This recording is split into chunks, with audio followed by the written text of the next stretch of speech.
Hello student, स्वागत है आपका आदर्श एकेडमी के यूट्यूब चैनल पर। इस चैनल के माध्यम से हम उन बच्चों तक पहुंचते हैं जो बच्चे हम तक नहीं पहुंच पा रहे। हम लोग जैक का मॉडल पेपर डिस्कस कर रहे थे। मेरे पिछले वीडियो में पार्ट 1 में हम लोग 15 क्वेश्चन डिस्कस कर पाए थे और बचा हुआ 25 इस वीडियो में कंप्लीट करने का टारगेट है।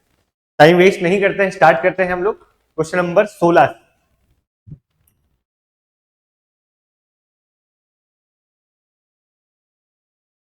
यहां तक की थे 16 में वो करना है। देखिए क्वेश्चन नंबर 16, ध्यान दें, ये परमुटेशन का क्वेश्चन।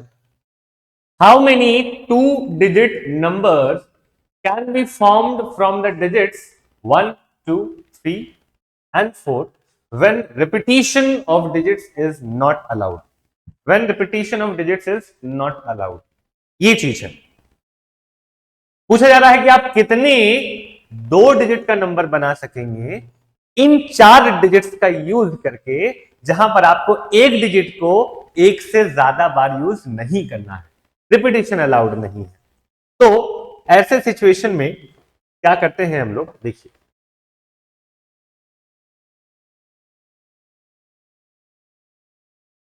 हमारे पास ये 4 नंबर्स है, 1 2 3 4। इस बॉक्स को फिल करने का कितना तरीका होगा? इस बॉक्स को फिल करने का कितना तरीका होगा?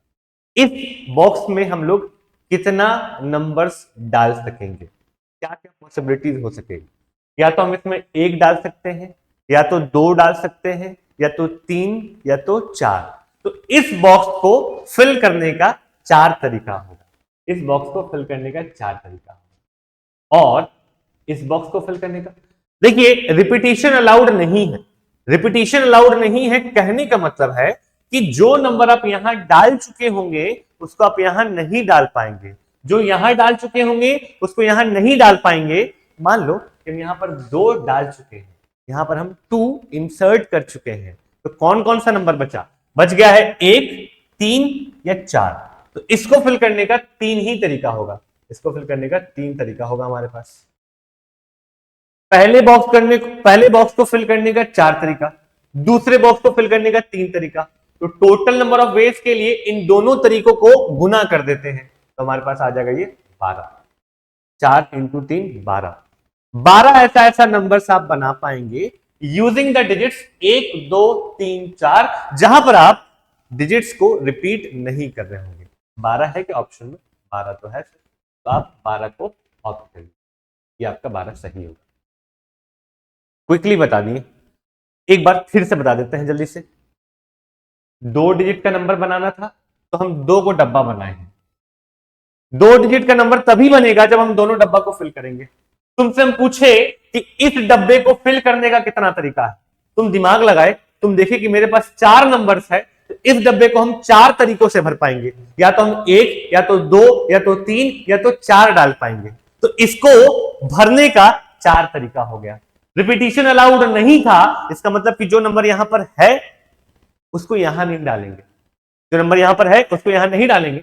तो जो नंबर तुम यहां डाल दिए उसको यहां नहीं डालोगे। मान लो कि तुम इसको यूज कर लिए, तो तुम्हारे पास कितना बचा? 1 2 3। इसको फिल करने का 3 तरीका, और इन दोनों को गुना करने से टोटल नंबर ऑफ तरीका निकलता है, तो 12 निकल आया है। ये हमारा क्वेश्चन नंबर 16 का आंसर हो गया। अब हम लोग आते हैं क्वेश्चन नंबर 17 में। The value of 4c3 is equal to, कुछ काम हम लोग थोड़ा तेज करेंगे क्योंकि फॉर्मूला बेस्ड काम है ये सब। तो हम तुमको बता दें कि NCR का फॉर्मूला होता है n का factorial by n minus r का फैक्टोरियल इंटू r का फैक्टोरियल। तुमसे पूछा जा रहा है कि 4c3 बताइए। देखो n की जगह पर 4 है और r की जगह पर 3 है, इस फॉर्मूला में बिठा देंगे तो ये 4 का फैक्टोरियल डिवाइडेड बाई 4 माइनस 3 का फैक्टोरियल गुना 3 का फैक्टोरियल। ध्यान से देखो, ये 4 का फैक्टोरियल है, 4 माइनस 3 करेंगे 1 का फैक्टोरियल आ जाएगा, और यहां पर 3 का फैक्टोरियल। 4 के फैक्टोरियल को हम लोग लिख सकते हैं 4 इंटू 3 का फैक्टोरियल। नीचे वाले 1 के फैक्टोरियल का कोई महत्व नहीं है, वो 1 ही बनेगा, नहीं भी लिखे तो चले। यहां 3 का फैक्टोरियल, क्या कुछ कैंसिल हो रहा है? हाँ सर, कैंसिल तो हो रहा है। आप 3 का फैक्टोरियल और 3 का फैक्टोरियल काट सकते हैं। आंसर कितना है बाबू? आंसर आया है 4। तो हमारा करेक्ट ऑप्शन कहीं पर 4 है। हाँ, option number C. Option number C 4 हो गया। 17 का ऑप्शन नंबर सी। कुछ नहीं किए, फॉर्मूला बेस्ड काम किए। हम चाहते हैं कि तुम लोग ये फॉर्मूला अपने कॉपी में और दिमाग में भी नोट डाउन कर लेना। चलो, 17 हो गया। 18 पे आता है। 18 पे फिर कॉम्बिनेशन का सवाल आया। इसमें फिर वो फॉर्मूला लगेगा। हम इस बार वो फॉर्मूला नहीं लिखेंगे, डायरेक्टली हम काम कर रहे हैं। बोला गया है कि अगर 16 सी आर बराबर है 16 सी आर प्लस 2 के, तो आप हमको आर का वैल्यू खोज कर दीजिए। आर का वैल्यू खोज कर दीजिए। देते हैं खोज कर। देखिए, 16 C r can be written 16 का फैक्टोरियल अपॉन 16 माइनस आर का फैक्टोरियल इंटू आर का फैक्टोरियल। यहां पे ये 16 का factorial upon 16 minus r plus 2 का फैक्टोरियल इंटू आर प्लस 2 का फैक्टोरियल। ये चीज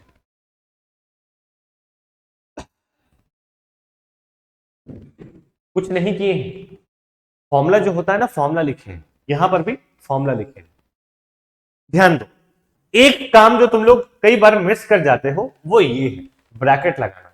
ब्रैकेट लगाना बहुत जरूरी है बाबू। ब्रैकेट नहीं लगाओगे तो कुछ का कुछ हो जाएगा। आइए आगे बढ़ते हैं। आगे बढ़ते हैं। ये ऐसा दिख रहा है ना कि जो 16 का फैक्टोरियल है वो इस 16 का फैक्टोरियल को कैंसिल कर देगा। तो ऊपर में क्या बचेगा भाई? ऊपर में बचेगा सर एक। नीचे देखो, ये हो गया 16 माइनस आर का फैक्टोरियल। ये यहां आ गया है आर का फैक्टोरियल। ये एक ऊपर ठीक है। ब्रैकेट जब खुलता है तो साइन चेंज होता है। ब्रैकेट खुलेगा तो साइन चेंज होगा। ये वाला को हम यहां लिख रहे हैं 16 माइनस आर माइनस 2। 16 में से 2 जाएगा तो 14। 14 माइनस 2 का 14 माइनस आर का फैक्टोरियल।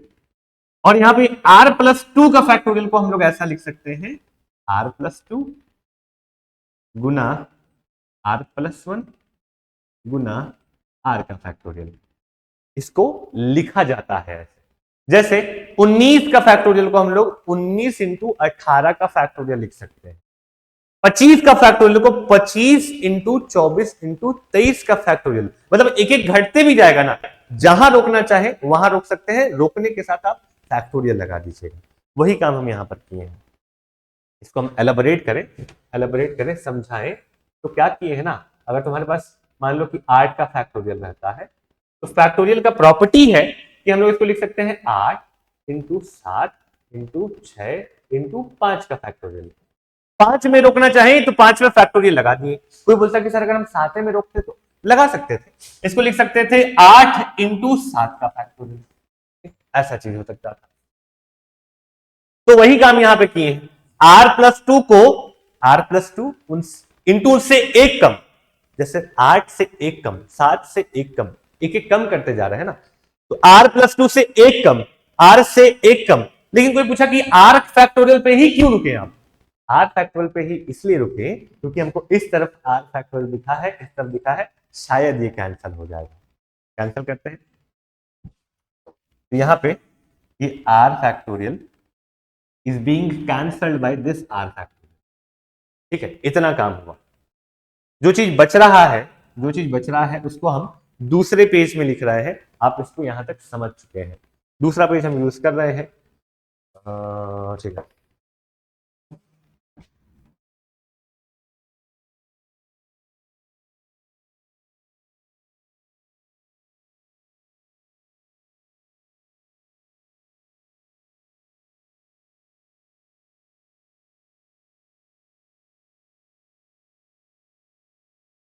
हाँ, हमारे पास बचा हुआ था 1 बाई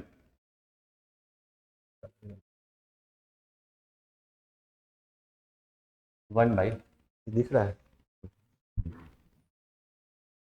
1/16। मिनट हमको समय दीजिए आप लोग। कलर चेंज करना।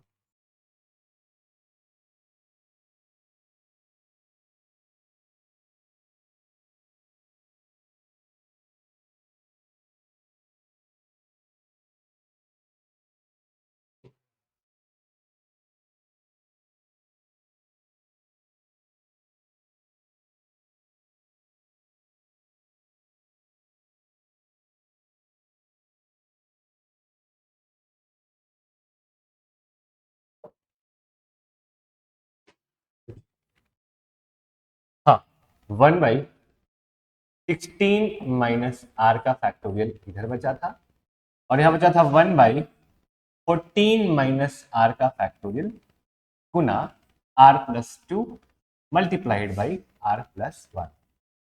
ये हम लोग के पास आया था। क्या खोज रहे हैं हम लोग?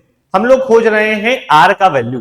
हम लोग खोज रहे हैं r का वैल्यू। अब देखो कैसे इसमें हम लोग सोल्यूशन करते हैं। क्रॉस मल्टीप्लीकेशन कर रहे हैं, ये वाला पार्ट इधर लेकर आ रहे हैं। कौन वाला पार्ट सर? ये वाला पार्ट, ये वाला पार्ट। ये जो डिवीजन में है ना, यहां मल्टीप्लीकेशन में आ रहा है, और यहां जो डिवीजन में है उधर मल्टीप्लीकेशन में जा रहा है। तो ऐसा करते ही ये part r+2 into r+1 is equal to, ये पार्ट ऊपर गया 16 माइनस r का factorial divided by 14 minus r का फैक्टोरियल। यहां पर r+2 into r+1 is equal to, देखो ये जो 16 माइनस r का फैक्टोरियल है, इसको भी और ब्रेक किया जा सकता है और आगे ले जाया जा सकता है। तरीका क्या है? तरीका ये है कि जिस भी नंबर को आप आगे लेकर जाना चाहते हैं, एक एक घटाते चलिए। हम जैसा बताएं कि 10 का फैक्टोरियल को 10 इंटू 9 का फैक्टोरियल लिखा जा सकता है, और भी लिख सकते हैं 10 इंटू 9 इंटू 8 का फैक्टोरियल। ऐसे आप आगे बढ़ते चल सकते हैं। तो उसी हिसाब से हम लोग इसको लिखेंगे 16,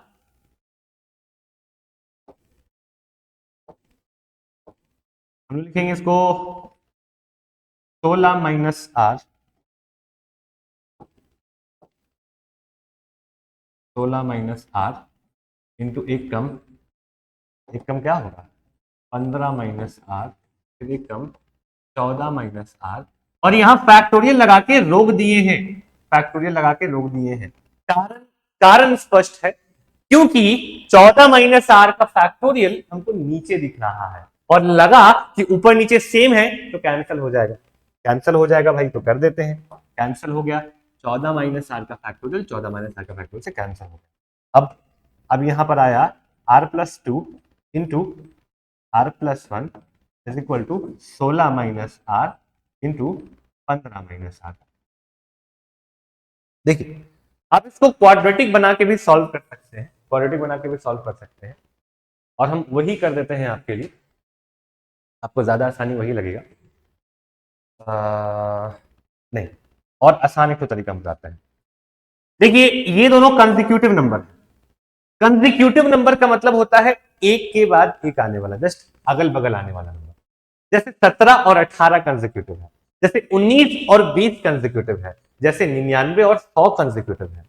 तो आप देखेंगे कि ये दोनों कंसेक्यूटिव नंबर्स हैं, और वैसे ही ये दोनों भी कंसेक्यूटिव नंबर्स हैं, दोनों अगल बगल आने वाला नंबर है। r+1 और r+2 अगल बगल का नंबर, 16 माइनस r और 15 माइनस r अलग अगल बगल का नंबर। तो आप इनमें से जो बड़ा नंबर है, बड़ा नंबर को बड़े नंबर से कंपेयर करिए। ये नंबर बड़ा है और इधर ये नंबर बड़ा है, तो हमने r+2 को बराबर किया 16 माइनस r से। देखिए, ये +2 उधर जाना चाह रहा है, r इधर आना चाह रहा है। तो जब हम ऐसा कर दें, जो लोग होना चाह रहा है, बनना चाह रहा है, वैसा कर दे, माइनस r इधर आके प्लस r हो गया, यहाँ 2r हो चुका, और 16 में से 2 घटा दिया गया, यहाँ 14 हो गया। r का वैल्यू निकल आया 7, r का वैल्यू निकल आया 7। r हमारा 7 है, r हमारा 7। ऑप्शन में देखते हैं कहीं पे 7 है कि नहीं। जी हाँ, ऑप्शन में 7 है। ऑप्शन नंबर डी हम लोगों ने ऑप्ट कर लिया, ऑप्शन नंबर डी हमने ऑप्ट कर लिया।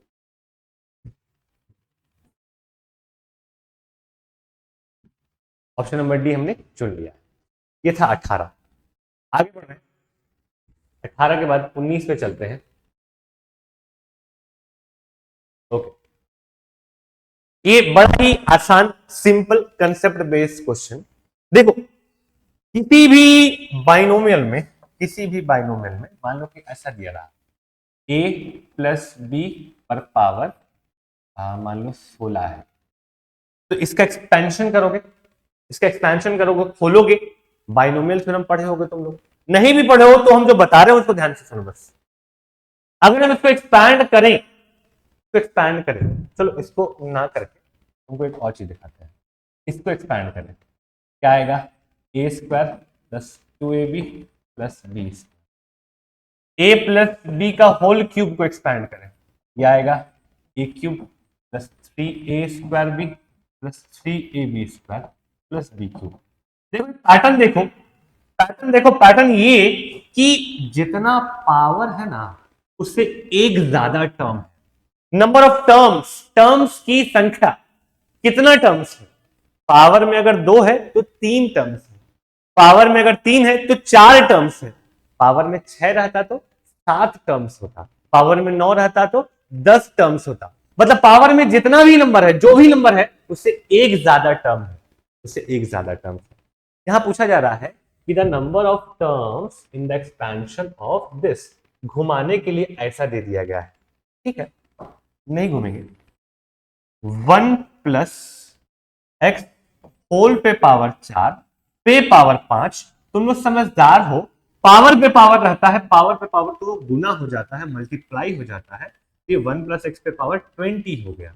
और जो अभी सिखाएं, जितना पावर उससे एक ज्यादा टर्म, पावर 20 है, कितना टर्म्स होगा, 21 टर्म्स होगा, बिल्कुल सही, 21 टर्म्स होगा, तो हमने 21 को चुन लिया है, इसको ऑप्ट कर लिया है, ये हमारा 19 नंबर का आंसर होगा। आगे बढ़ते हैं, हम लोग चलते हैं क्वेश्चन नंबर 20। ओके,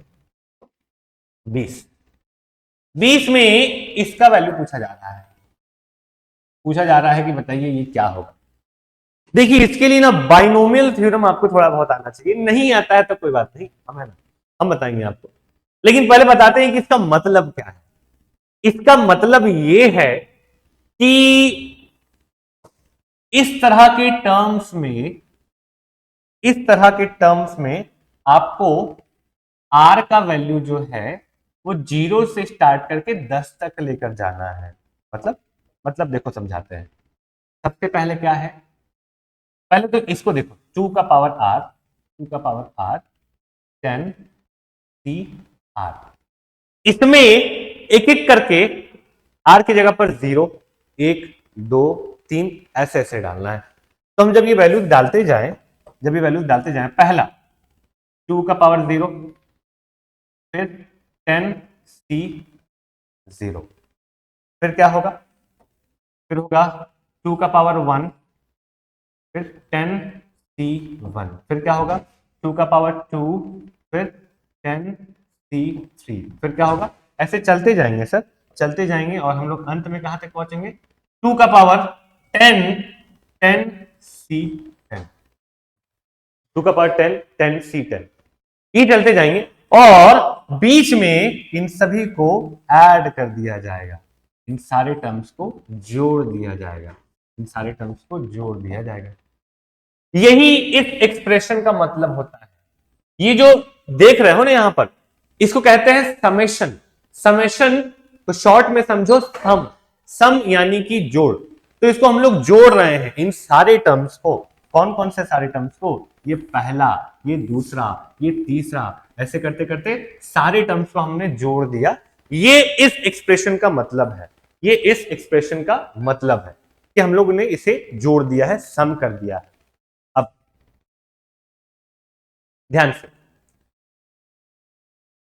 ये जो चीज आया है, ये जो चीज आया है, ये किसी खास चीज को रिप्रेजेंट कर रहा है।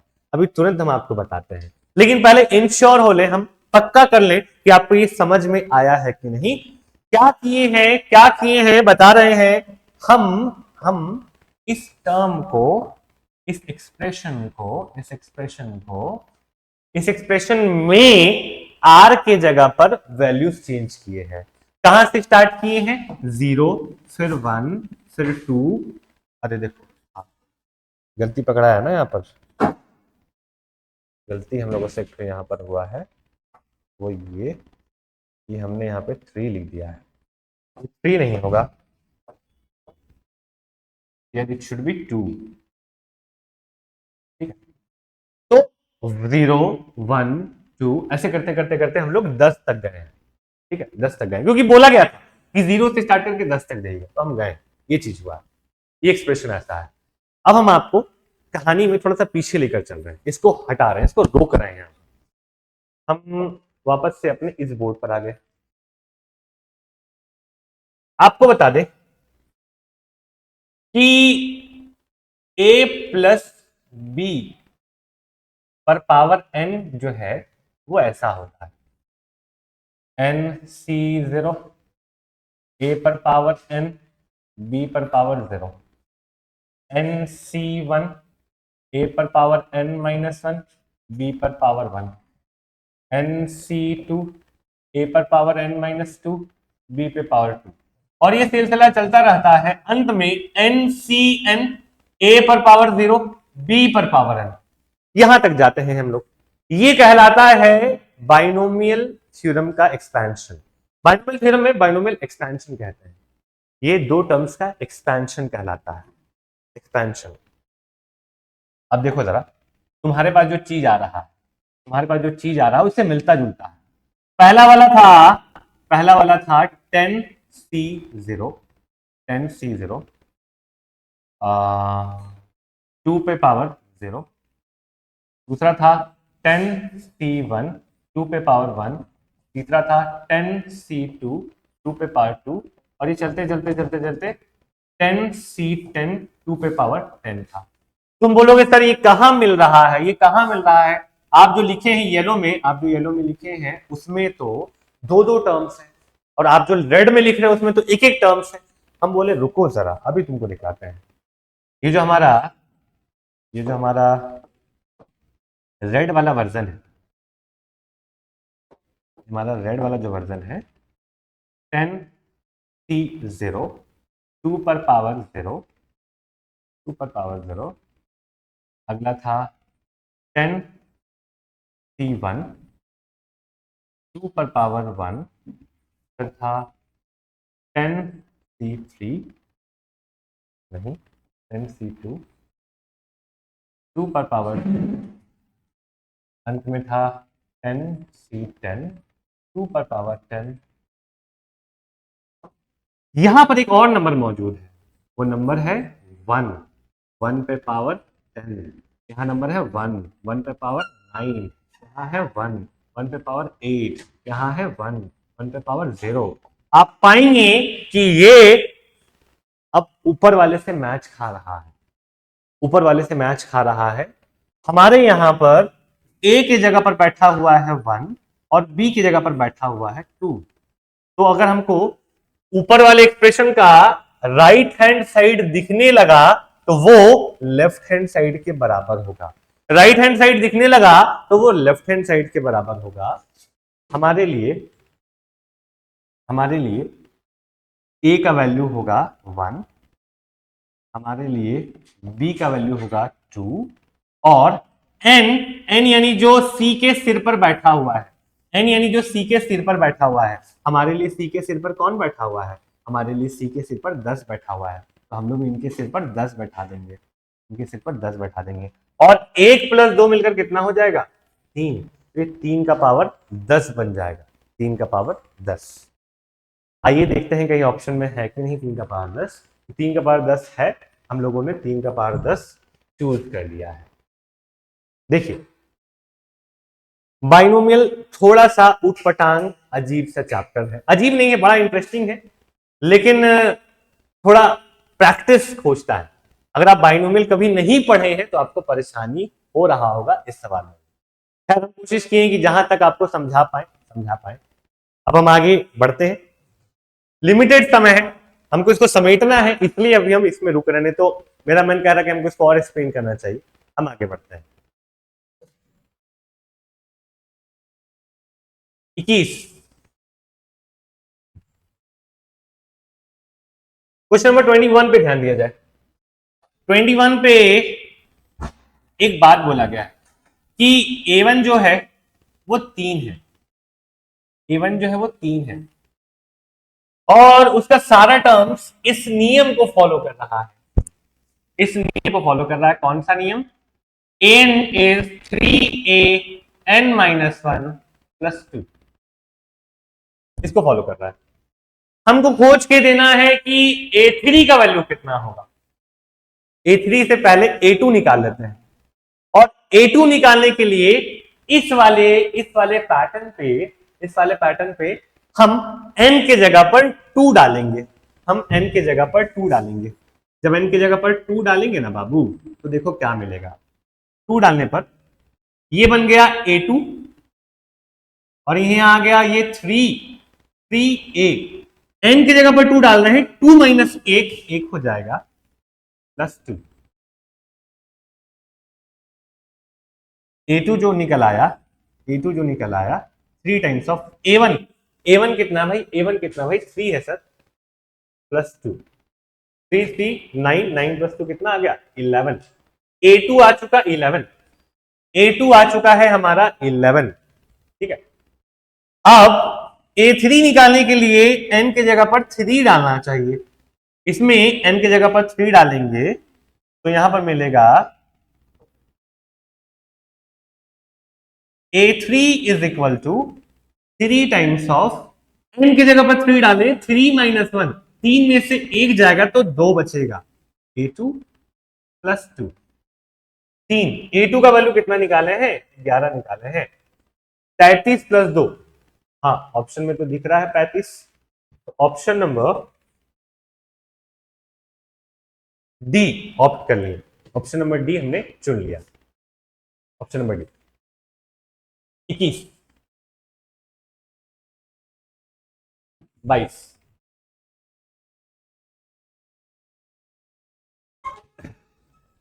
इन अ GP the third term is 24। GP में तीसरा टर्म जो है, इस जीपी में तीसरा टर्म जो है, तीसरा टर्म वो 24 है और छठा टर्म जो है वो 192 है। तो इसका पहला टर्म निकालना है, इसका पहला टर्म बतलाना है। इसका पहला टर्म बतला देते हैं। अब ध्यान से देखिए पहला टर्म कैसे बताएंगे। तो जीपी का जो जनरल टर्म होता है वो होता है, जैसे हमको nth टर्म निकालना है, nth टर्म, उसको ऐसे लिखते हैं a r का power n minus 1, a r का पावर n माइनस 1। a यहां पर फर्स्ट टर्म कहलाता है और r को कॉमन रेशियो बोलते हैं, फर्स्ट टर्म और कॉमन रेशियो। तो हम लोगों को दिया हुआ है अकॉर्डिंग टू क्वेश्चन, हमारे पास थर्ड टर्म जो है वो 24 है, यानी A3 जो है वो 24 है। A3 24 देखें तो हम इस नियम से समझे। अच्छा ये A R का पावर 3 माइनस 1 यानी 2 इज इक्वल टू 24 आ चुका है, इसको 1 कह दिए। और छठा टर्म यानी A6 दिया हुआ 192, मतलब A R का पावर 6 माइनस 1 यानी 5 इज इक्वल टू 192। ये हमारा दूसरा टर्म आ गया। हमको यहाँ पर A और R दोनों खोजना है। हालांकि सिर्फ A खोजने से भी काम हो जाएगा, क्योंकि इसने बोला है कि फर्स्ट टर्म बताइए, फर्स्ट टर्म बताइए, लेकिन देखो R खोजना ही पड़ेगा। हम क्या कर रहे हैं कि इक्वेशन नंबर 2 में से एक डिवाइड कर रहे हैं, यानी 2 को ऊपर 1 को नीचे रख रहे हैं। सर करके दिखलाइए, देखो करके दिखाते हैं। हम इक्वेशन नंबर 2 को ऊपर रखे हैं, A R का पावर 5 इज इक्वल टू 192 और उसको भागा दे रहे हैं, डिवाइड कर दे रहे हैं इक्वेशन नंबर 1 से, A R square divided by 24। A से A कैंसल हो गया, कट के तुम्हारा R क्यूब हो जाएगा और इसको काटना पड़ेगा। तो मेरे ख्याल से लगता है ये 8 से कटना चाहिए, क्योंकि इधर भी किसी क्यूब आना चाहिए। 8 के 32, हाँ बिल्कुल 8, ये हो गया 8। अगर R क्यूब 8 है, R का वैल्यू कितना आ जाएगा? 2। क्योंकि 8 2 का क्यूब होता है। अब इसको इक्वेशन नंबर हम अगर 1 में डालें, क्योंकि हमको ए चाहिए था, ए यानी फर्स्ट टर्म, यही पूछा गया था हमसे, फर्स्ट टर्म ही पूछा गया था। आर का वैल्यू 2 डाल रहे हैं, इसमें आर का वैल्यू 2 डालें, ए इंटू 2 का स्क्वायर इज इक्वल टू 24, 2 का स्क्वायर हो जाएगा 4, जगह कम है समय कम है इसलिए जल्दी बता रहे, 4 नीचे जाएगा, ए हो जाएगा 24/4, ये हो जाएगा 6। आपका पहला टर्म 6 निकल के आएगा। जी हाँ, ऑप्शन में है, option number C, option number C हमारा फर्स्ट टर्म 6 निकलेगा। ये था क्वेश्चन नंबर 22। आगे बढ़ रहे हैं, आगे बढ़ रहे हैं।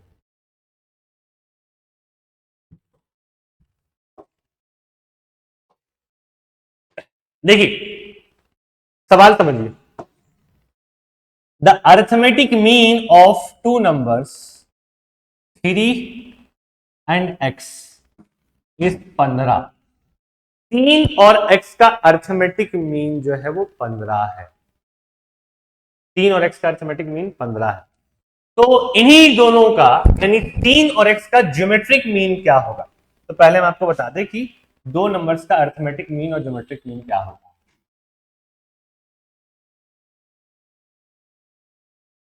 अरिथमेटिक मीन, अगर आपके पास दो संख्या है ना, अगर आपके पास दो संख्या है a एंड b, उसका अरिथमेटिक मीन होता है a plus b divided by 2। वहीं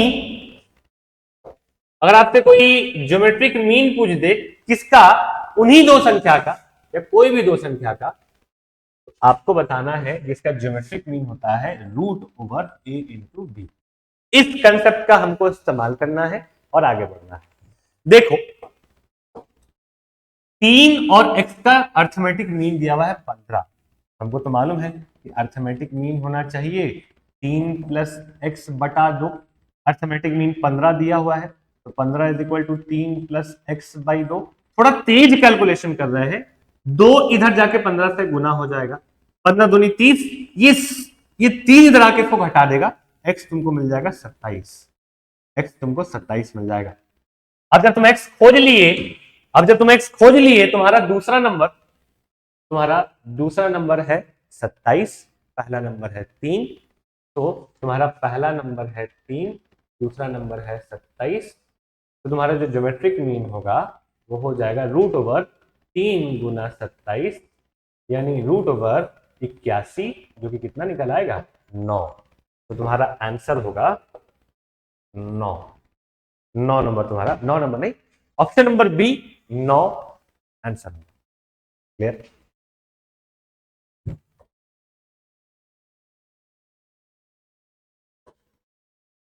अरे आसान क्वेश्चन देखो, अगर एक लाइन रहता है, लाइन रहता है और उसमें 2 पॉइंट दिया रहता है। पहला पॉइंट है x1, y1,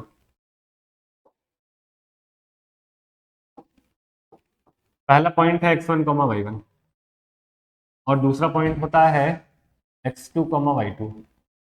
तुमसे पूछ दिया स्लोप, तुमसे पूछ दिया जाए स्लोप, तो तुम बोलना y2 minus y1 by x2 minus x1। ये याद रख लो, एक सवाल एक नंबर का इससे आएगा। देखो हम पहले भी बोल चुके हैं कि जो 40 क्वेश्चन है ना, 40 क्वेश्चन हो सकता है कि एग्जैक्टली सेम ना आए, लेकिन 40 में से 25 क्वेश्चन का कंसेप्ट एग्जैक्टली सेम रहेगा। जैसे ये स्लोप वाला क्वेश्चन तो आएगा ही आएगा भैया, और इसी फॉर्मूला से निकलेगा। ये फॉर्मूला अगर तुमको याद रहता है तो तुम बड़ा आराम से तो स्लोप निकाल के आ जाओ। चलो सवाल पे बात करते हैं। बोला गया है कि एक नंबर है आपका, पहला पॉइंट है -3,2, -3,2, और दूसरा पॉइंट है 1,4। आप बता दीजिए स्लोप क्या होगा। तो स्लोप बताने के लिए हमको पता चला है कि y2 माइनस y1 करेंगे, यानी पहले y वालों को घटाएंगे, 4 में से 2 घटा लिए, फिर x वालों को घटाएंगे, 1 माइनस ऑफ -3, 1 माइनस ऑफ -3, यानी ये 2/4 हो गया, यानी ये हाफ आ गया। क्या ऑप्शन में कहीं हाफ है? हाँ सर, हाफ तो है ऑप्शन में, तो हमने हाफ को ऑप्ट कर लिया, हमने हाफ को टिक कर लिया।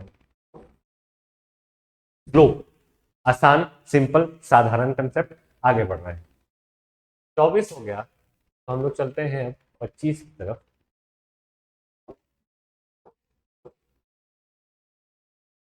The angle between the line this and this is, okay, देखो ये जो लाइन है ना,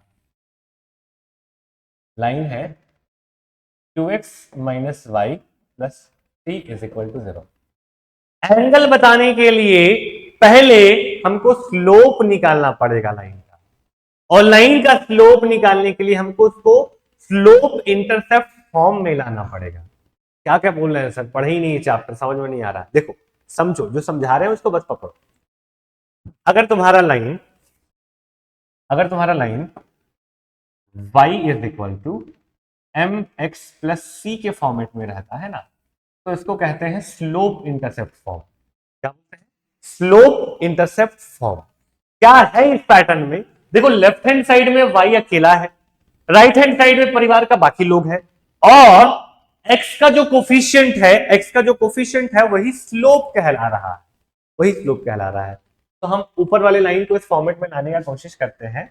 हमको दिख गया, हमको क्लिक कर गया कि y को अगर हम उधर भेज देना, y को भेज देना तो आ जाएगा ऐसा। तो ये करते हैं, तो ये 2x प्लस 3 इधर रह गया, y उधर चल गया। पलट के लिखें तो y is equal to 2x plus 3 आ गया सर ये फॉर्मेट में, ये फॉर्मेट में आ गया। तो इस लाइन का स्लोप हो जाएगा, इस लाइन का स्लोप हो जाएगा 2। आप बोले x के आगे जो रहता है, x के आगे जो रहता है वो मेरा स्लोप बन गया।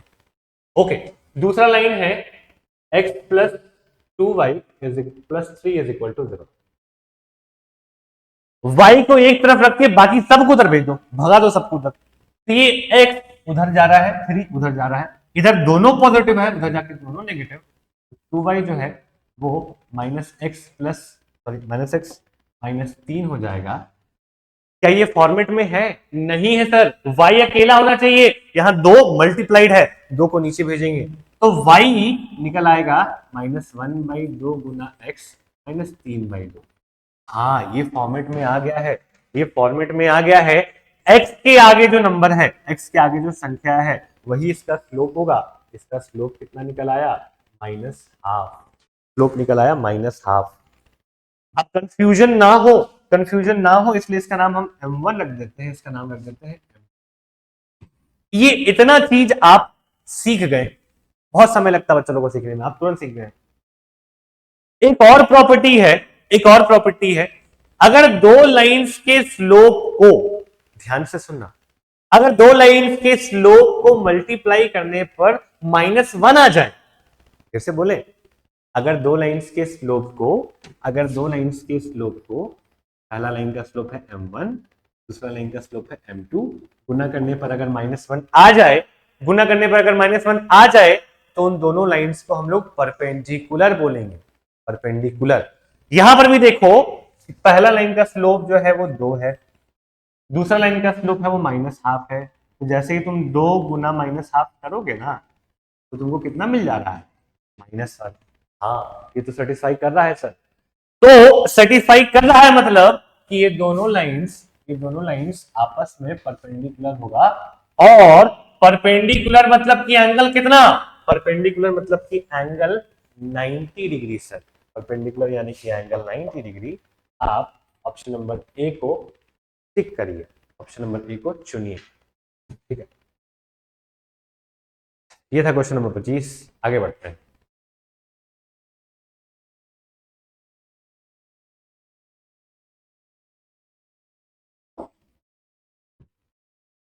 If the coordinates of the middle point of the portion of the line intersected between the coordinate B, okay. देखो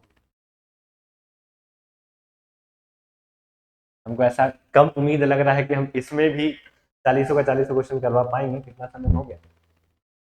हो जाएगा, हमको लगता है थोड़ा सा लंबा जाएगा लेकिन कर देंगे, करने की कोशिश करेंगे। बोला गया है कि if the coordinates of the middle point of the portion of the line intercepted between the coordinate axis, एक एक करके तुम लोग को चीज समझाते हैं। सबसे पहले समझो कि कोऑर्डिनेट एक्सिस का मतलब क्या है। कोऑर्डिनेट एक्सिस का मतलब हो गया एक्स एक्सिस और वाई एक्सिस। कोऑर्डिनेट एक्सिस का मतलब हो गया एक्स एक्सिस और वाई एक्सिस। अब इस बात को समझो, the portion of the line intercepted between the coordinate axis, the portion of the line intercepted, portion of the line intercepted मतलब कि पहले इंटरसेप्ट का मतलब क्या हुआ, ये जो लाइन बना, ये जो लाइन बना वो एक्स एक्सिस और वाई एक्सिस दोनों को काटा, एक्स एक्सिस को भी काटा, वाई एक्सिस को भी काटा। ये जो दूरी है इसको कहेंगे एक्स इंटरसेप्ट। जो दूरी है एक्स को जितना में काट रहा है वो एक्स इंटरसेप्ट कहलाएगा। और वही ये जो दूरी है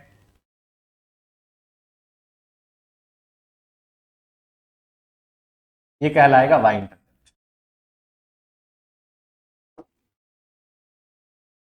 ये कहलाएगा वाई इंटरसेप्ट, एक्स इंटरसेप्ट और वाई इंटरसेप्ट। और ये वाला हिस्सा जो है वो कहलाता है लाइन का पोर्शन, लाइन का पोर्शन, ठीक है, जो कि इंटरसेप्टेड है बिटवीन द कोऑर्डिनेट एक्सिस। अब मान लो कि ये जो दूरी है वो a है और ये जो दूरी है वो b है, a और b। तो ए, इस लाइन का इक्वेशन हो जाता है x by a plus y by b is equal to 1। ये कहलाता है इंटरसेप्ट फॉर्म, ये कहलाता है इंटरसेप्ट फॉर्म, ठीक है, इंटरसेप्ट फॉर्म। अब अगर ये दूरी a है ना बाबू, तो ये ऑब्वियसली ये जो पॉइंट है वो a कॉमा 0 होगा और ये वाला पॉइंट हो जाएगा 0 कॉमा b। ऐसा कहानी है, ठीक है। फिर बोला गया है कि मिडिल पॉइंट इज 3,2। इस पोर्शन का मिडिल पॉइंट जो है वो 3,2 है। इस पोर्शन का मिडिल पॉइंट 3,2 है, मिड पॉइंट 3,2 है। तो लाइन का इक्वेशन खोजिए, ठीक है, लाइन का इक्वेशन खोज रहे हैं। अगर चलो इसका नाम हम लोग रख देते हैं कैपिटल बी, इसका नाम रख देते हैं कैपिटल ए, इसका नाम रख देते हैं एम, मिडिल में इसमें ए और बी का मिड पॉइंट है एम, ए और बी का मिड पॉइंट है एम। और मिड पॉइंट थ्योरम ये कहता है, मिड पॉइंट थ्योरम ये कहता है कि जब आप एक्स एक्स वालों को जोड़ोगे ना, यानी कि ए को जोड़ोगे 0 के साथ, ए को जोड़ोगे 0 के साथ और 2 से डिवाइड कर दोगे तो तुमको मिडिल वाला एक्स मिल जाएगा, मिडिल वाला एक्स, मिडिल वाला एक्स। तो ये जो 2 है उधर जाके 3 से गुना हो जाएगा, 2 3 से गुना हो जाएगा, ये कितना आ जाएगा, 6 आ जाएगा। यही कहानी y के साथ भी है। यानी अगर तुम y वाले को y वाले के साथ जोड़ोगे ना, यानी कि अगर तुम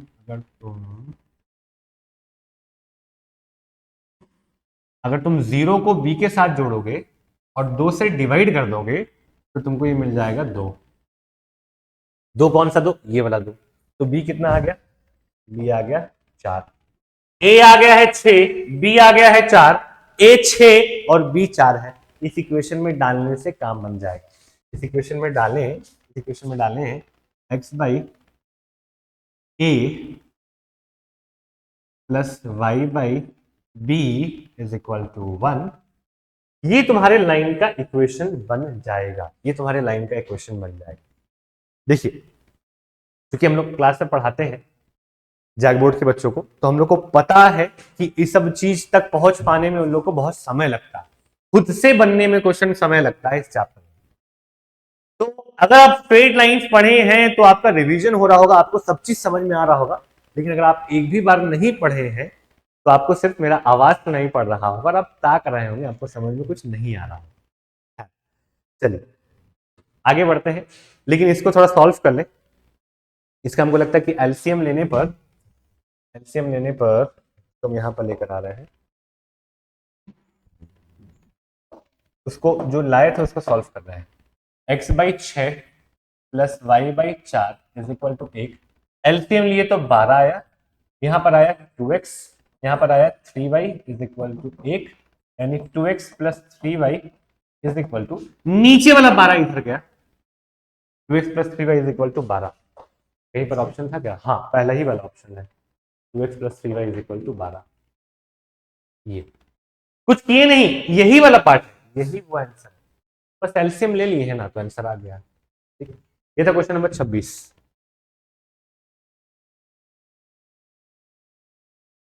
फॉर्मूला बेस्ड क्वेश्चन, पहले फॉर्मूला लिखेंगे। अगर आपके पास एक स्ट्रेट लाइन है जो है ax plus b y plus c is equal to 0। देखो, इसके पहले जो क्वेश्चन किए थे ना वो दिमाग लगाने वाला क्वेश्चन था, और ये फॉर्मूला बेस्ड क्वेश्चन है। दिमाग लगाने वाला क्वेश्चन तभी हो पाएगा जब तुम सब चीज जानते हो और प्रैक्टिस किए हो। लेकिन फॉर्मूला बेस्ड वाले में सिर्फ अगर आपको फॉर्मूला भी याद है ना तो काम हो जाएगा। जैसे हम स्लोप के बारे में बोले कि स्लोप वाला फॉर्मूला आप याद रख लीजिए, ये फॉर्मूला भी आप याद रखिए, ये भी इंपॉर्टेंट। मान लेते हैं कोई पॉइंट है अल्फा कमा बीटा, और इससे डिस्टेंस निकालने के लिए कहा जा रहा है। इस पॉइंट से लाइन तक का दूरी पूछा जा रहा है, पॉइंट से लाइन तक का दूरी पूछा जा रहा है। तो फॉर्मूला ये होता है कि जो डिस्टेंस है this is a alpha plus b beta plus c divided by root के अंदर ए का स्क्वायर प्लस बी का स्क्वायर। क्या किए हैं? कुछ नहीं, एक्स के जगह पर डाले हैं अल्फा, वाई की जगह पर डाले हैं बीटा, एक्स की जगह पर अल्फा, वाई की जगह पर बीटा डाले हैं, और एक्स के आगे जो नंबर था, वाई के आगे जो नंबर था, उसको रूट के अंदर स्क्वायर करके जोड़ दिए, रूट के अंदर स्क्वायर करके जोड़ दिए। हमारे पास जो कहानी है उसमें लाइन बताया गया है t x minus 4y minus 26 is equal to 0, और पॉइंट बताया गया है 3 कॉमा माइनस 5, और पूछ दिया गया है कि डिस्टेंस बता दीजिए। बता देंगे डिस्टेंस। डिस्टेंस देखिए क्या करना है, लाइन के इक्वेशन में x के जगह पर 3 डाल देना है, y के जगह पर -5, और डिवाइड कर देना है रूट के अंदर x का कोफिशिएंट का स्क्वायर प्लस y का कोफिशिएंट का स्क्वायर। तो यहां पर मैंने x की जगह पर डाला 3, मैंने y के जगह पर डाला -5, और मैंने z के जगह पर डाला, सॉरी z की डिवाइड कर दिए x का कोफिशिएंट यानी 3 का स्क्वायर प्लस y का कोफिशिएंट यानी -4 का स्क्वायर, मॉड में ले लिए क्योंकि नेगेटिव नहीं होना चाहिए था। याद रखिएगा मॉड में इसको रखना है। थोड़ा तेज कर दे, 9 हो जाएगा और 20 हो जाएगा, 9 और 20 हो जाएगा 29, 29 में से 26 जाएगा तो बचेगा 3, और नीचे वाला आ जाएगा 5। बेटा 3/5 आंसर आ जाएगा इसका, 3/5, 3/5 ऑप्शन, 3/5। कुछ नहीं किए, फॉर्मूला लगाए, सॉल्व किए, आंसर आ गया। आगे बढ़ रहे हैं, 27 तक हुआ है, 28,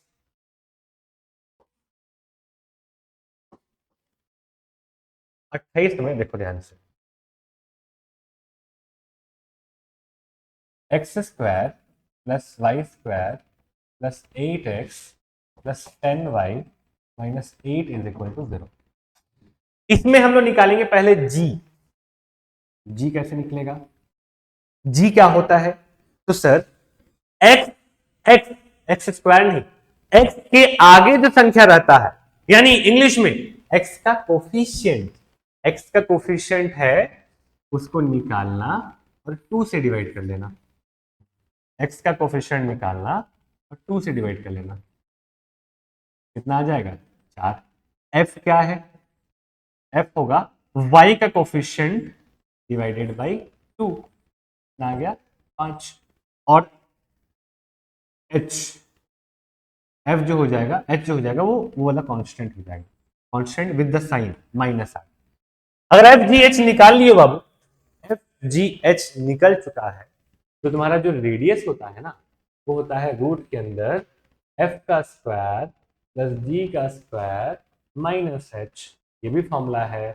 एफ एफ यानी 5, 5 का स्क्वायर यानी 25, जी जी यानी 4, 4 का स्क्वायर यानी 16 माइनस एच एच यानी -8। यहां देखो ये हो जाएगा मेरे ख्याल से 49 ऑप्शन में है क्या? हाँ, और 7 आंसर आएगा। ये तुम्हारा आंसर होगा 7, ऑप्शन नंबर सी। कुछ नहीं किया, फॉर्मूला बैठा दी, फॉर्मूला 28 हो गया, 29। ये भी फॉर्मूला बेस्ड काम एकदम। अगर ये पाराबोला दिया हुआ है, इसको स्टैंडर्ड फॉर्म में लिखें, y square equal to -4 into 2 into x. ये हमारे लिए ए हो चुका, ये हमारे लिए ए आ चुका। तो क्या पूछा गया था? Length of latus rectum, length of latus rectum ये हो जाता है 4a। हमारे पास 4 इंटू 2, क्योंकि a का वैल्यू 2 है, इतना आ गया 8। फॉर्मूला बेस्ड चुटकी में बन गया। तो ये हो गया लैटस रेक्टम का लेंथ 8 आ गया। और पूछा गया फोकस भी, फोकस भी बता देते हैं। हम सिर्फ ये वाला पार्ट पढ़े थे इसलिए जल्दी जल्दी निकाल लिया। फोकस भी पूछा गया है। तो दिस वन, ये जो पाराबोला है ये एक लेफ्टवर्ड पाराबोला है। इसका जो इक्वेशन देख के हमको फोकस पता चल रहा है वो है 0, सॉरी -2, 0। ये इसका फोकस है, ये इसका फोकस है। तो -2, 0 इसका फोकस, 8 इसका लेंथ ऑफ लैटस रेक्टम। हमने ऑप्शन नंबर सी चूज किया है। इसमें भी वही चीज है कि आपको डिटेल में पाराबोला आना चाहिए, आपको देखकर समझ में आना चाहिए कि लेफ्टवर्ड, राइटवर्ड, अपवर्ड, डाउनवर्ड क्या है। अगर वो आपको आ रहा है तो आपको क्लिक कर गया होगा कि ये तो फोकस यही हो। क्वेश्चन नंबर 29 हो गया।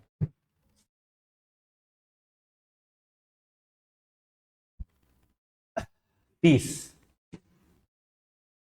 The vertices of an ellipse are इतना एंड द फोकस आर इतना, find the equation of the ellipse.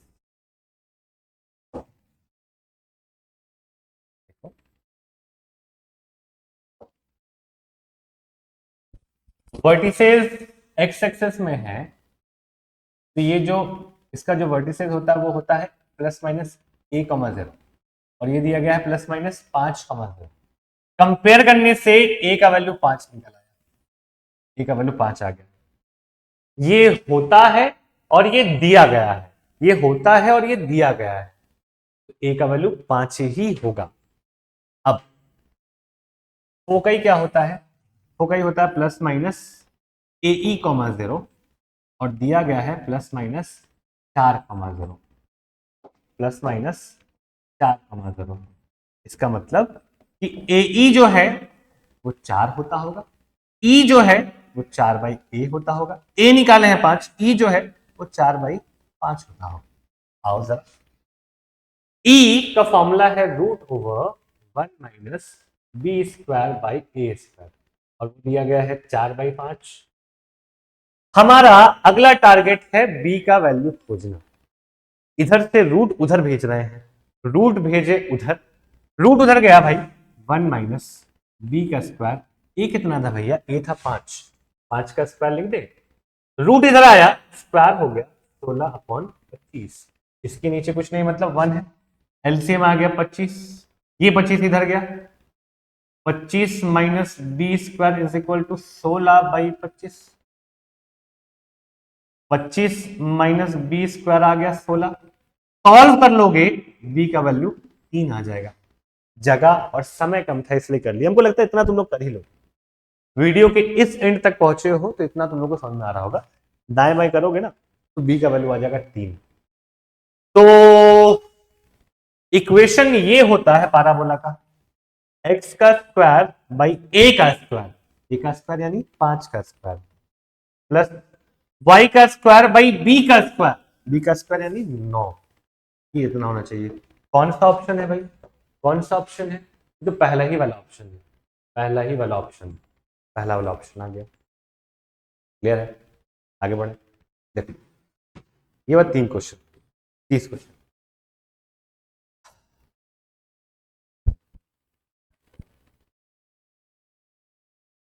एक फॉर्मूला बेस्ड क्वेश्चन, ध्यान से देखें। इसेंट्रिसिटी जो है उसका होता है √1 plus b square by a square. यहाँ बी और ए क्या है सर? एक्स स्क्वायर के नीचे जिसका स्क्वायर हो रहा है वो ए है, वाई स्क्वायर के नीचे जिसका स्क्वायर हो रहा है वो बी है, तब इसेंट्रिसिटी इतना होता है। तो हमारे वाले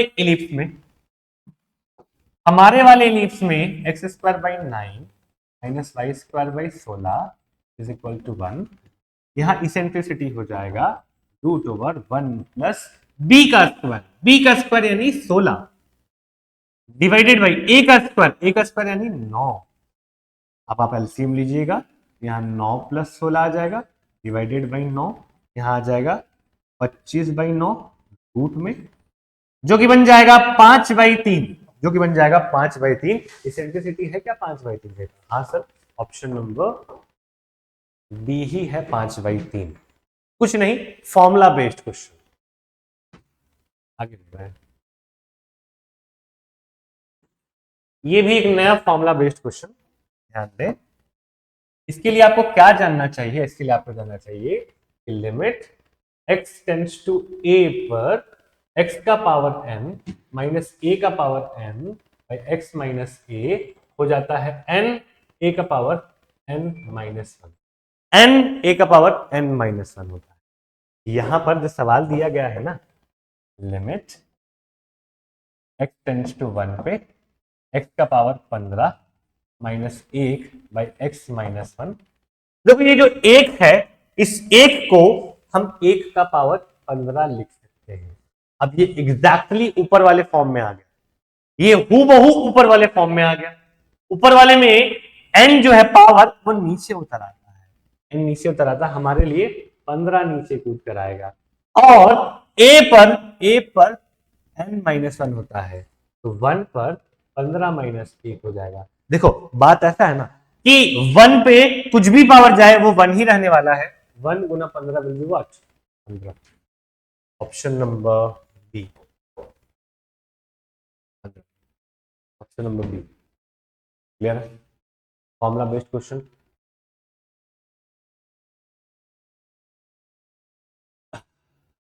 अब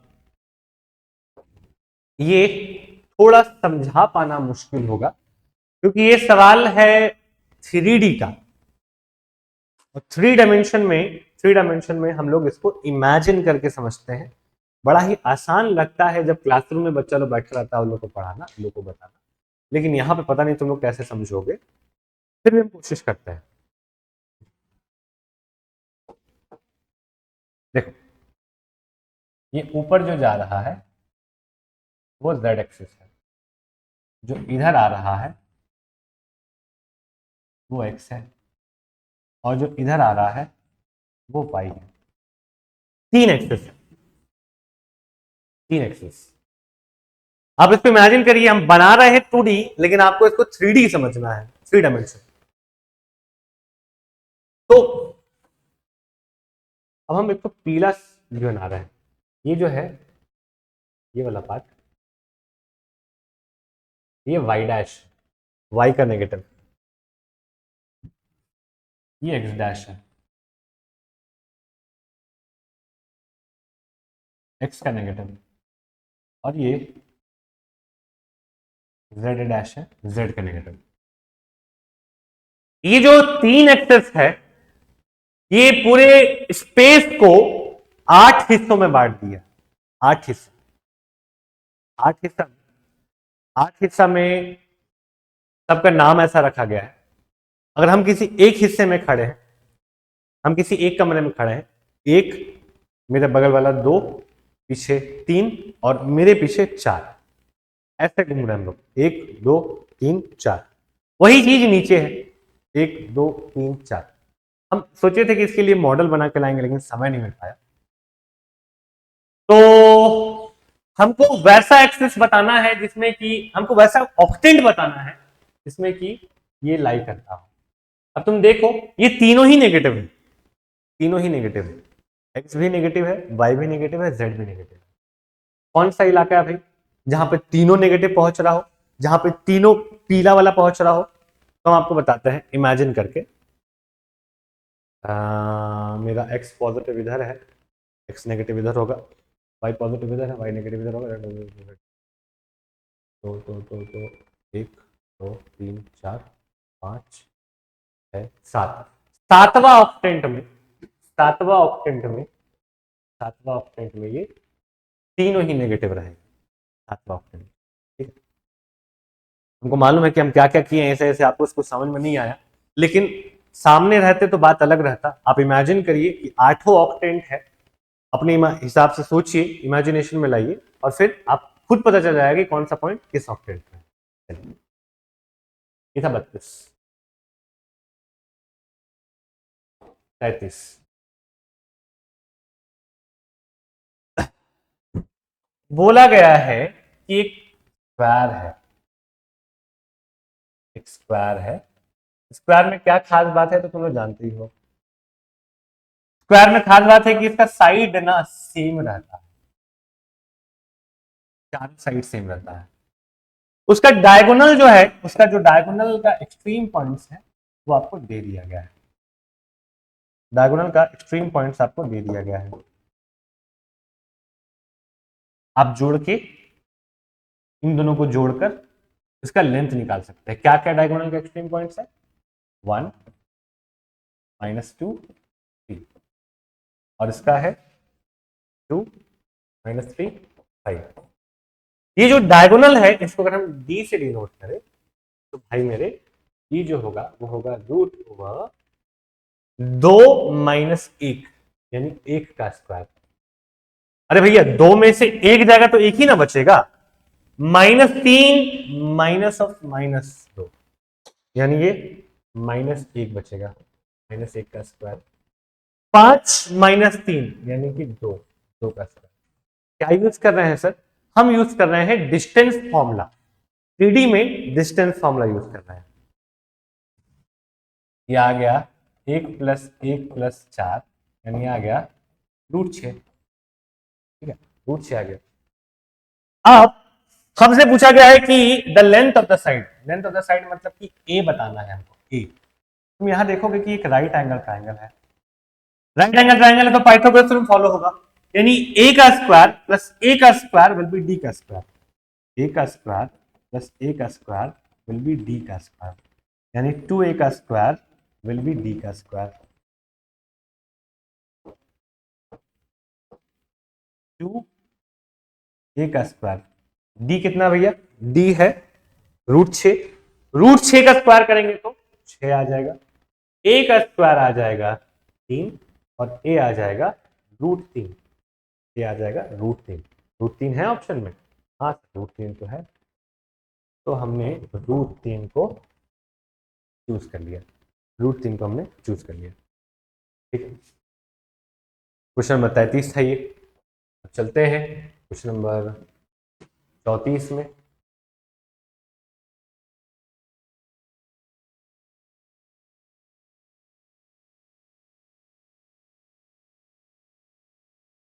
तब 35 हमको लगता है कि पहले आ गया था, हमको लगा था देखें। ये दिया गया फंक्शन, इसको करना है डिफरेंशिएट और लाना है इतना, डालना है इतना।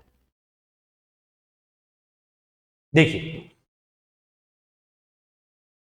हमने फंक्शन ले रखा है sin 2x। अभी चूंकि आप लोग चेन रूल नहीं पढ़े हैं, चेन रूल नहीं पढ़े हैं, इसलिए हम चेन रूल नहीं लगा सकते हैं। हम आपको इसको खोल कर एक्सपैंड करके दिखाते हैं। कहानी क्या होगा? कहानी ये होगा कि this can be written 2 sin x। ये चलो ना, तुम लोग को एमसीक्यू ही बनाना है, एमसीक्यू बनाना है, और 1-1.5 महीना में तुम लोग चेन रूल सीख भी करोगे, तो थोड़ा सा अभी बता देते हैं।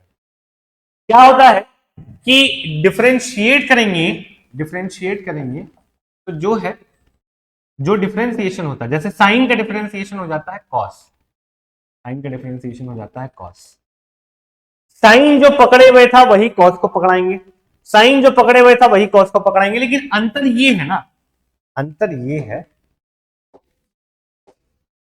कि जो x का कोफिशिएंट है, जो x का कोफिशिएंट है, कोफिशिएंट मतलब कि उसके आगे जो नंबर है उसको हम लोग कर देंगे मल्टीप्लाई, कर देंगे हम लोग मल्टीप्लाई। हमने मल्टीप्लाई कर दिया, हमसे पूछा गया f डैश पाई बाई 6, यानी x की जगह पर हमने डालना है पाई बाई 6, तो ये 2 cos 2 times of pi by 6, ये 2 से 2 कटा, ये कटा इससे, 2 cos पाई बाई 3 आ गया, पाई बाई 3 मतलब 60, cos 60 होता है 1/2, तो जब ये 2 मल्टीप्लाई होगा 1/2 से, यू विल गेट 1, 1 है ऑप्शन में, हाँ ऑप्शन में 1 है, number B, option number b, ठीक है।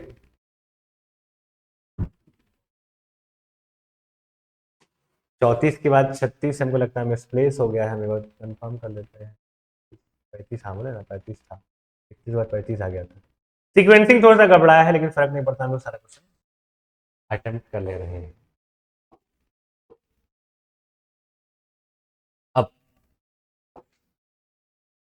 ये रहा एक फंक्शन, इसको करना है डिफरेंशिएट, ध्यान से देखिए, मान लेते हैं कि ये y, मान लेते हैं ये y है cos x by 1 plus sine x, differentiate कर रहे हैं, y डैश इसका नाम रखेंगे, नीचे वाले का स्क्वायर, नीचे वाले का स्क्वायर कर दिया हमने, नीचे वाले का स्क्वायर, फिर हमने नीचे वाले को ऊपर ले जाकर छोड़ दिया,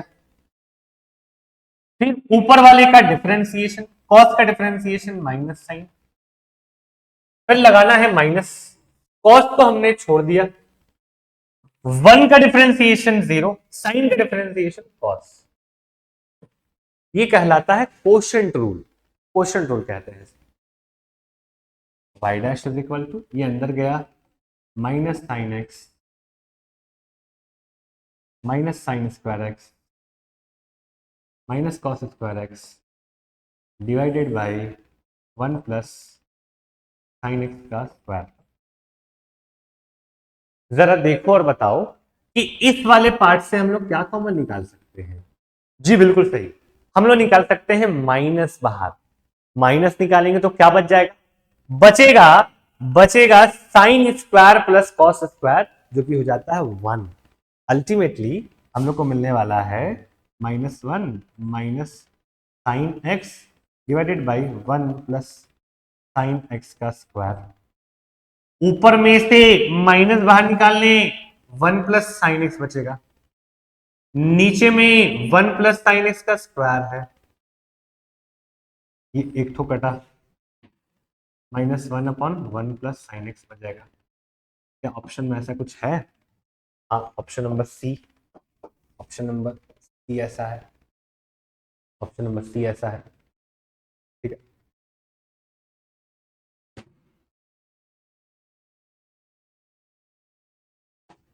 तैतीस,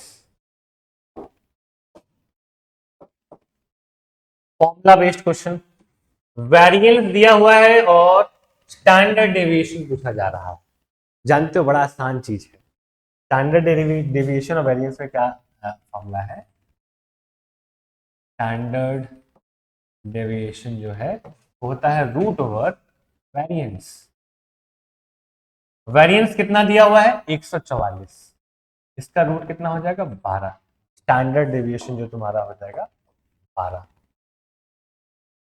स्टैंडर्ड डेविएशन होता है रूट ओवर वेरिएंस, वेरिएंस का रूट, वेरिएंस 12 दिया गया है, 12 का रूट, सॉरी वेरिएंस 144 दिया गया है, 144 का रूट 12 हो जाएगा, ये अपना स्टैंडर्ड डेविएशन आ गया।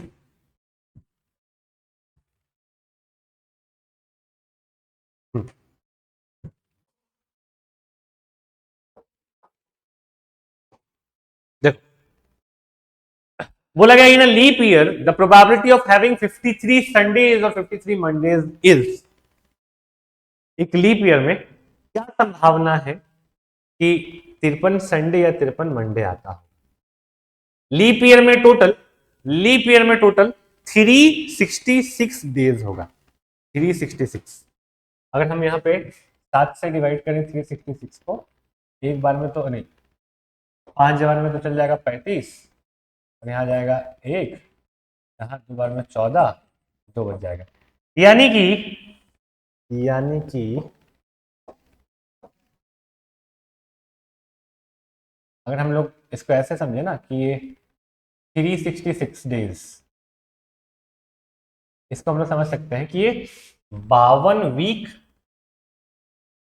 प्लस 2 डेज है, 52 वीक प्लस 2 डेज है, 52 पूरा पूरा सप्ताह है और 2 अलग से दिन बच रहा है। इसको तुम लोग को ऐसे समझाएं, मान लो ये पहला, दूसरा, तीसरा, चौथा, पांचवा, छठा, सातवां, पहला, दूसरा, तीसरा, चौथा, पांचवा, छठा, सातवां, और ये चलता गया, ये वीक है, आखिरी वाला पहला, दूसरा, तीसरा, चौथा, पांचवा, छठा, सातवां, ये 52 वीक्स के लिए बना दी कैलेंडर, ये 52 वीक्स के लिए बना दिए। और बच गया हमारे पास हमारे पास दो अलग अलग डेज बच गया, ये यहां पर एक्स्ट्रा बना दिए। 52 वीक के लिए ये कैलेंडर बना दिए, और 2 डेज के लिए, 2 अलग अलग दिन के लिए हम 2 दिन यहां बना दिए। अब देखो, अगर तुम्हारा वीक यहां पर संडे से स्टार्ट होता है, अगर ये संडे से स्टार्ट होगा, Sunday, Monday, Tuesday, Wednesday, Thursday, Friday, Saturday, तो ये संडे से ही स्टार्ट होगा, फिर संडे टू सैटरडे जाएगा, फिर संडे टू सैटरडे, आखिरी वाला में भी संडे टू सैटरडे, और फिर यहां पे पहुंचेगा संडे और फिर मंडे। अगर ये मंडे से स्टार्ट होता तो Monday, Tuesday, Wednesday, Thursday, Friday, Saturday, Sunday, फिर मंडे, फिर Tuesday, Wednesday, Thursday, Friday, Saturday, Sunday, फिर मंडे। मतलब देखो, जो जिस दिन से तुम्हारा पहला दिन स्टार्ट हो रहा है, मतलब जिस डे से, मंडे, ट्यूसडे, 1 जनवरी को जो डे पड़ेगा वही डे यहां पर भी पड़ेगा। अगर 1 जनवरी को मंडे था तो यहां मंडे आएगा, 1 जनवरी को ट्यूसडे था तो ट्यूसडे आएगा, वेडनेसडे तो Wednesday, Thursday, Friday, Saturday, Sunday, जो भी 1 जनवरी को होगा वो इस दिन होगा। ठीक है, जो भी 1 जनवरी को होगा वो 30 दिसंबर को भी वही होगा। ठीक है, तो देखो यहां पे 7 पॉसिबिलिटीज बनेगा, 7 पॉसिबिलिटीज बनेगा। क्या क्या? सबसे पहला पॉसिबिलिटी ये है कि संडे से स्टार्ट हो, जो हम बात बोल रहे समझो, संडे से स्टार्ट हो, Sunday to Monday, Sunday to Monday, Sunday to Monday, तो तुम्हारा पहला पॉसिबिलिटी संडे और मंडे बनेगा। पहला, 30 को संडे, 31 को मंडे। अगर मंडे से स्टार्ट हो तो ये भी मंडे होगा, ये मंडे होगा, ट्यूसडे होगा, अगला होगा मंडे, ट्यूसडे, फिर हो जाएगा ट्यूसडे, वेडनेसडे, फिर वेडनेसडे, थर्सडे, फिर थर्सडे, फ्राइडे, फिर फ्राइडे, सैटरडे, फिर सैटरडे, संडे। टोटल पॉसिबिलिटी कितना है? टोटल पॉसिबिलिटी है 7। टोटल पॉसिबिलिटी है 7। और तुमसे पूछा गया है कि 53 संडे, देखो 52 को तो यहां कंफर्म होगा ही होगा, 53वां यहां आके होगा, तो 53 संडे या 53 मंडे का क्या संभावना है? 53 संडे या 53 मंडे का या लगा हुआ है, और संडे के गो है, संडे 2 गो आ सकता है, मंडे भी 2 गो है, तो टोटल संभावना 2 बाई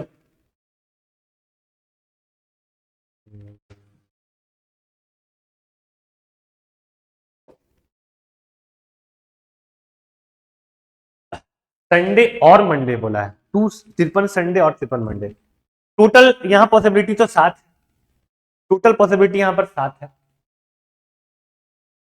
और 2 संडे चाहिए, एक संडे यहां मिल रहा है, एक संडे यहां मिल रहा है, 2 मंडे चाहिए, 2 नहीं, मतलब कि 53वां चाहिए, एक एक्स्ट्रा चाहिए, ऐसा ऐसा आपको ये 2 मिल रहा है और ये 2 मिल रहा है, तो आपके पास 2 पॉसिबिलिटीज है, तो ये 2/7 आपका प्रोबेबिलिटी होगा, 2/7। 2 ऑप्शन में 2/7 दिया हुआ है, लेकिन आपको किसी एक को ही चूज करना है। आगे बढ़ते हैं। 38 हो गया, 39।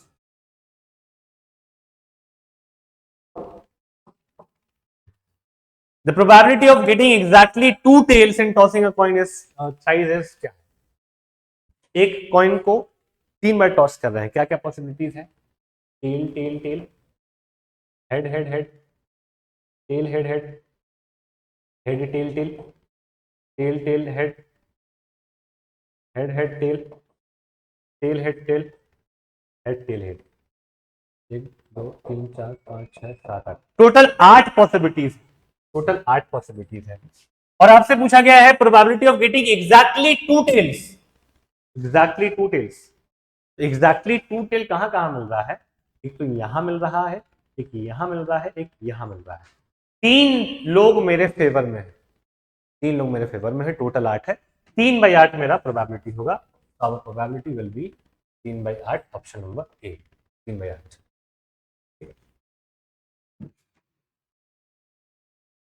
लास्ट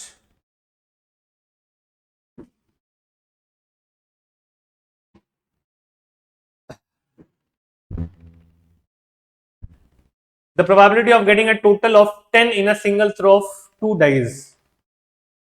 अगर आप 2 डाई को फेंकेंगे, 2 डाई को फेंकेंगे तो आपको पता है कि टोटल संभावना 36 होगा, टोटल संभावना 36 होगा।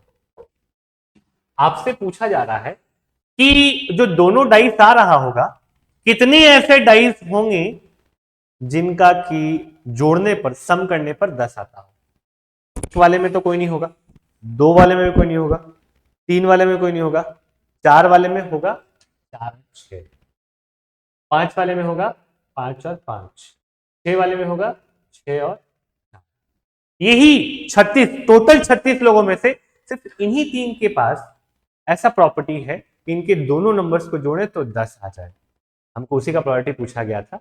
यहां हो गया 3/36 यानी 1/12, 1/12 है ऑप्शन में, 1/12 है। ठीक है, तो ये हो गया हम लोग के मॉडल पेपर का डिस्कशन पूरा, मॉडल पेपर का डिस्कशन हो गया पूरा। इस बार क्योंकि टारगेट था कि इस वीडियो में इसको खत्म कर ही देना है, इसलिए कुछ जगह पर हमको तेज जाना पड़ा, लेकिन लिमिटेड टाइम में बनाना था, समझाना था, कोशिश किए जहां तक हो पाया आपको एक्सप्लेन करने का।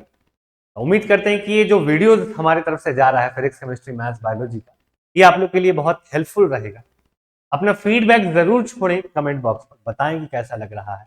अगर आप यहाँ तक पहुंचे हैं तो जरूर बताएं, इससे हम लोग को मोटिवेशन मिलता है।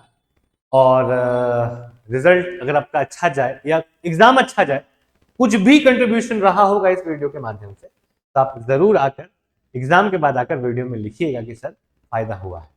ठीक है, तो आज का क्लास यहीं तक। Thank you very much.